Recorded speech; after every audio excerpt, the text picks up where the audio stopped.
Welcome back to 21 Days of Fasting and Prayer. Today I want to give you one thing to focus on as you are pursuing Jesus. You're probably hungry, but you're also hungry for what God has for you. Looking with me in Luke chapter 5.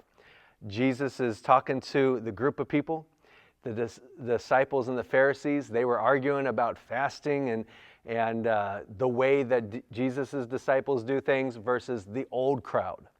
And sometimes you can have a conflict between the old ways of doing things and the new way of doing things. And it's funny because Jesus shows up right in the midst of that, and sometimes he causes that conflict. He doesn't say, hey guys, let's all just meld a little bit of this and a little bit of that. Sometimes he says it's time to let go of the old and grab a hold of the new. And so let's look at that in the scripture in Luke chapter 5. The Pharisees come and they ask Jesus, they say, why do the disciples of John fast often and they make prayers? And likewise, those of the Pharisees. But yours, they eat and drink. Now that's kind of a funny scripture because during this time we are fasting. And then Jesus addresses why his disciples are not fasting. That doesn't make us Pharisees for fasting because there's other times when Jesus says, hey, the sons of the kingdom, they will fast, or when you do fast. So just so you know, it's okay to fast and that doesn't make you a Pharisee. But let's read on because the point is not fasting or not fasting. It's this. Jesus responds to him and he says, can you make the friends of the bridegroom fast while the bridegroom is with them? But the days will come when the bridegroom will be taken away from them, and then they will fast in those days. So there's your answer to when we fast. We fast, right? Jesus is ascended to heaven. We fast. But look what he said here, and this is where I want to get to, verse 36. Then he spoke a parable to them, and he said this, no one puts a piece from a new garment on an old one. Otherwise, the new makes a tear, and also the piece that was taken out of the new, it doesn't match the old. No one does this. So you have an old garment that has a hole, a tear, and he says you don't take that a new patch and put it on there, because when you sew it, you understand this part about laundry. It's going to shrink, it's going to tear away, it's going to make the hole even worse than it was before.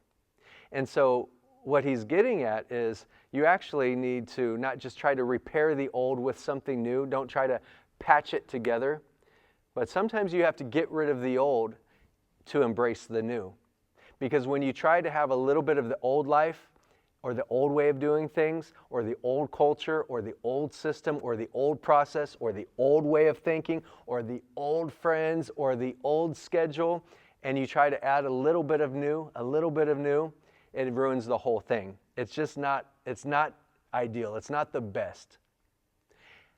And in fact, he says, no one does that. So sometimes we try to do it, but here's the point. God doesn't do that. He doesn't try to take the old and just make it better, but he actually gets rid of the old and makes all things new. But here's the one thing to think about. As you are fasting and praying, and today, what are some of the old things that are kind of broken, torn up, that need to be discarded so that you can embrace the new? What is something? Just identify 1, 2 things that, hey, that's the old me. That's my old life. And I don't just mean your old life prior to Jesus, but I mean prior to today, because God is working to change your life today. And there are some things that are on the inside of us that he's saying, you can't carry that forward. What is that today that you need to let go of? And what is it that you need to lay hold of in its place? Don't just let go of something, lay hold of something in its place. We're going to jump right back into this scripture again, but I hope that helps you. What do you need to let go of? What do you need to lay hold of? What is the old? What is the new? What is one old thing to let go of so that you can embrace the new? We'll be right back with you again tomorrow. Be sure to like this, subscribe, share it with a friend. We'll see you soon.